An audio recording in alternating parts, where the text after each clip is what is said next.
Hello friends, இன்னைக்கு தடியங்காய் தயிர் பச்சடி எப்படி பண்ணலான்னு பார்க்கலாம். இதுக்கு தேவையான பொருட்கள் பார்த்தீங்கன்னா தடியங்காய், தேங்காய், சீரகம், தயிர், பச்சை மிளகா, இஞ்சி.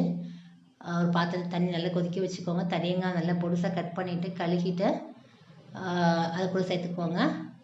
ஒரு மிக்ஸி ஜாரில் தேங்காய், சீரகம், இஞ்சி, பச்சை மிளகா மூணையும் நல்லா பேஸ்ட் மாதிரி மையாக அரைச்சிக்கோங்க. இந்த பதத்தில் அரைச்சிக்கோங்க. தடியங்காய் நல்லா வெந்த உடனே இந்த பேஸ்ட்டாக தடியங்காய் தண்ணி இருக்காமல் அதே தண்ணியோட ஃபில்ட்ரு பண்ண வேண்டாம், அப்படியே வச்சுக்கோங்க. அதே தண்ணி கூட இந்த மசாலா ஆட் பண்ணிக்கோங்க. ஆட் பண்ணி ஒரு சைடில் தாளிக்கிறதுக்கு தேங்காய் எண்ணெய் ஆட் பண்ணியிருக்கேன். கடுகு, சின்ன வெங்காயம் பொருசாக கட் பண்ணி சின்ன வெங்காயம், கருவேப்பிலை, வத்தல் இதெல்லாம் போட்டு தாளிச்சிட்டு அதில் ஊற்றி இறக்கி வச்சுட்டு நல்லா ஆறணும். சூடாக இருக்கும்போது தயிர் சேர்த்திங்கன்னா தயிர் திரிஞ்சிரும்.